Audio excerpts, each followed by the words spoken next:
Dear student, आज आपके लिए छोटी सी समरी लेकर आया हूँ जो आपके एग्जाम्स के टाइम आपको काफ़ी ज़्यादा हेल्प करने वाली है। द रेड ट्रेप एक छोटी सी कहानी है जिसको आप इतना ज़्यादा पूरा पढ़ते हैं उसके बाद समझने की कोशिश करते हैं, तो मैं आपका समय बचाने के लिए एक ऑडियो स्टोरी लेकर आया हूँ। चाहे तो आप उसे देख कर भी पढ़ सकते हैं, उसमें कुछ छोटे छोटे आपको क्लिप्स मिल जाएंगे, या ये कहूँ कि आपको उसमें बाकायदा लिखा हुआ भी मिलेगा, लेकिन मैं चाहता हूँ कि आप उसे सुने और उसको सुनने के बाद आप उस पर सारांश यानी कि एक समरी लिखने की कोशिश करें ताकि आप उसके आंसर बाकायदा अच्छे ढंग से लिख पाएँ। चलिए कहानी स्टार्ट करते हैं। कहानी का सार the rat trap summary in Hindi. The rat trap एक चूहेदानी विक्रेता की कहानी है जो बहुत गरीब जीवन जीता है क्योंकि उसकी कमाई बहुत कम है। उसे पेट पालने के लिए चोरी और भीख का सहारा लेना पड़ता है। वह इस पूरी दुनिया में अकेला है और दुखी जीवन व्यतीत करता है। इसलिए वह तरह तरह के विचार बुनना शुरू कर देता है। इनमें से एक विचार पूरी दुनिया को एक बड़ी चूहेदानी के रूप में देखने का है।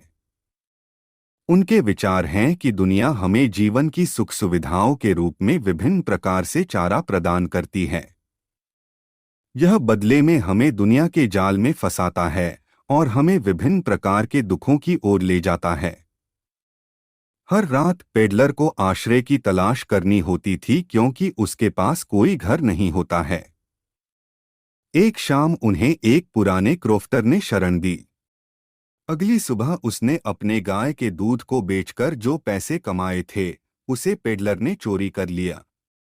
अपने आप को सुरक्षित करने के लिए पेडलर ने जंगल के माध्यम से रास्ता चुना जो कि एकांत में था, लेकिन जल्द ही उसने खुद को जंगल में फंसा पाया क्योंकि वह घने जंगल से बाहर निकलने का रास्ता नहीं खोज पा रहा था। बाद में वह एक लोहे की मील का रास्ता ढूंढता है और वहां शरण लेता है। कुछ असामान्य होता है। आयर मास्टर उसे एक पुराने दोस्त के रूप में गलती से पहचानता है और उसे अपने घर आमंत्रित करता है। पकड़े जाने के डर से बेचारा पेडलर घर जाने से मना कर देता है। जल्द ही उन्हें आयर मास्टर की बेटी द्वारा आमंत्रित किया जाता है। हालांकि आयर मास्टर को सच्चाई का पता लग जाता है, लेकिन उसकी बेटी उसे पेडलर को बाहर करने के रोक लेती है और क्रिसमस पर अपने घर में रखने के लिए मना लेती है। क्रिसमस के अगले दिन जब लोहे के मालिक और उसकी बेटी चर्च का दौरा करते हैं तो उन्हें पता चलता है कि वह आदमी एक चोर है जिसने पुराने क्रोफ्टर से पैसे चुराए थे।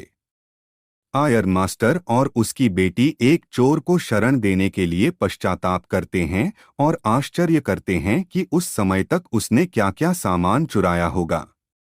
यहाँ चोरी करने के बजाय एक मोड़ आता है। पेडलर ने आयर मास्टर की बेटी को एक रैट ट्रैप गिफ्ट किया। वह धन्यवाद पत्र और रट ट्रैप के अंदर चुराए गए धन को पाती है। पैडल ने एडला को उसकी दया के लिए धन्यवाद दिया और उसे चोरी के पैसे को वापस करने का अनुरोध किया। यह कहानी हमें यह संदेश देती है कि इंसान में अच्छाई कभी भी आपके अच्छे कामों से जागृत हो सकती है। अगर आपको ये वीडियो अच्छा लगा हो तो प्लीज़ चैनल को ज़रूर सब्सक्राइब करें।